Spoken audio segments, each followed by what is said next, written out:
is not possible. Darling, you have no idea what's possible. The Marvel Cinematic Universe is an anomaly that is unpredictable and unprecedented. With over 30 movies under their belt and several TV shows, it's unfathomable that they've been able to keep it together and tell a coherent, interwoven, and ever-expanding narrative. But as the universe expands, there are burning questions that have remained unanswered. This current Phase 4 has had a lot of plot holes that have confused Marvel fans, to the extent they may become distracted while they try to make sense of each. In this video, we discuss 21 burning questions, and, if we can, share some theories that might explain them. But before we get into it, hit that bell icon to never miss an upload, and don't forget to subscribe. Let's get into them, shall we?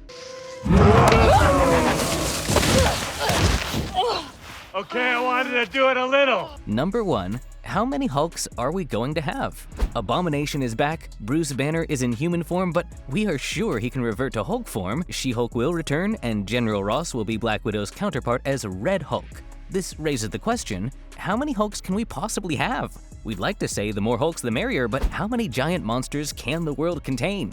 Many things will have to give or be smashed with so many of them around. He didn't want to make things perfect. He just hated things the way they are. Number 2. How will the snap change Rocket and the other Guardians? Rocket was the only Guardian that survived the snap, and as he expected, he had lost a lot. But this did not stop him from joining the Avengers to protect the Earth. Now that his counterparts are back, how will this change him? Will he be more cautious? Will he be less reckless? How would his counterparts react to a changed Rocket? It's a fact that the Guardians are back, but they are different now. This is the gap junction, the space between universes. Number 3. How does time in the multiverse work?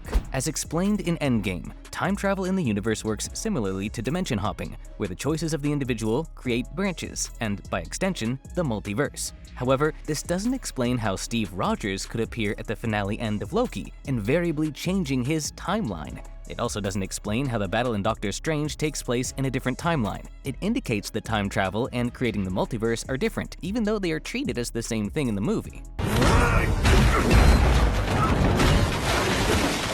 Number 4. Where is White Vision? White Vision is the clone of the original WandaVision, who Thanos tragically murdered in Avengers Infinity War. He was created by SWORD and modeled by comic book creator John Byrne. But as we go deeper into the movie, we see that the android flew away and hasn't been seen since. This is an excellent resolution to this conflict and a trademark of Marvel storytelling. However, it still raises some questions. Where's White Vision? Why hasn't his plotline been revisited? As a standalone movie, this end is spectacular, but since it was going to fit into larger narratives, his absence festered and was very much noticed. If I could just put your minds at ease. Oh, no, absolutely not. Hang on a sec. Number 5. How did Wong and Abomination become friends? Fans were shocked when they saw the forgotten MCU villain Abomination reappear in 2021's Shangchi and The Legend of the Ten Rings. He initially appeared in 2008 in The Incredible Hulk, and he's a huge villain, created when Emil Blonsky injected himself with a super soldier serum, the same one Bruce Banner infected himself with. His reappearance was shocking, and he was also seen to have amicably shaken hands with Sorcerer Supreme Wong after fighting tournament in Macau. This has remained a mystery, as it was neither addressed nor explained in Shang-Chi. It has also been ignored in Doctor Strange in the Multiverse of Madness and Spider-Man No Way Home, both of which Wong acted in. This dismissal is an exceptionally bizarre plot hole, primarily when Phase 4 focuses on Wong's character. Would it ever get answered? Fans can merely guess. Gotta be me. You saw what those stones did to Thanos? They almost killed him. Number 6. Why is Bruce Banner in human form in Shang-Chi?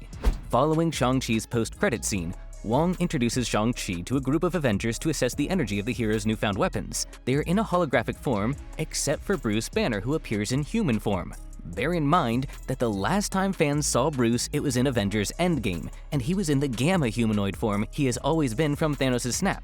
This snap has been tested and tried to be permanent, but this has now been disputed following his change to human form in Shang-Chi. No one knows why that is, and given Marvel's penchant for knots, the audience may be left hanging. There are worlds beyond my own. Worlds that need me. Number 7. Is the multiverse in What If the same as the multiverse of the MCU? Would fans be right to assume that all multiverses are MCU multiverses? This question remains difficult to answer with the introduction of What If. The Disney series consists of a multiverse, but is it the same as the MCU multiverse? While there's a lot of connective tissue stemming from What If and MCU, there's no assurance that they are one and the same. Many fans even thought there would be an answer following the trailer, but knowing Marvel, they kept sealed lips. In fact, it gets worse. There's a more straightforward answer between the MCU and Sony Marvel Universe than there is about the two movies.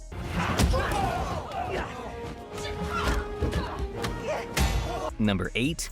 What is SKRULL? The Skrulls were recently introduced in the MCU. Surprisingly, they were the good guys. They saved the day in several Marvel movies. So far, so good, they are allies, especially the ones we've met so far. But is it going to go on like that? Are others going to be less friendly? How many of them have we met? How many will we meet in the future? Or are some characters just secret Skrulls? Mind your own business. Number 9. Is Kingpin dead? One thing Marvel is known for is the resurrection of dead actors. A lot of heroes die to show up later. Vision, Barnes, and several others have returned to the franchise after being considered dead. So for Kingpin, it might be the same old story. He was shown to have died at the hands of Maya in the Hawkeye finale, but there are plenty of ways to plan for the character's eventual return.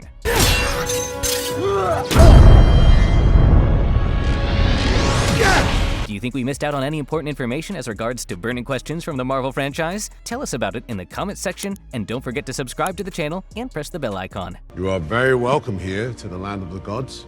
Welcome to Valhalla.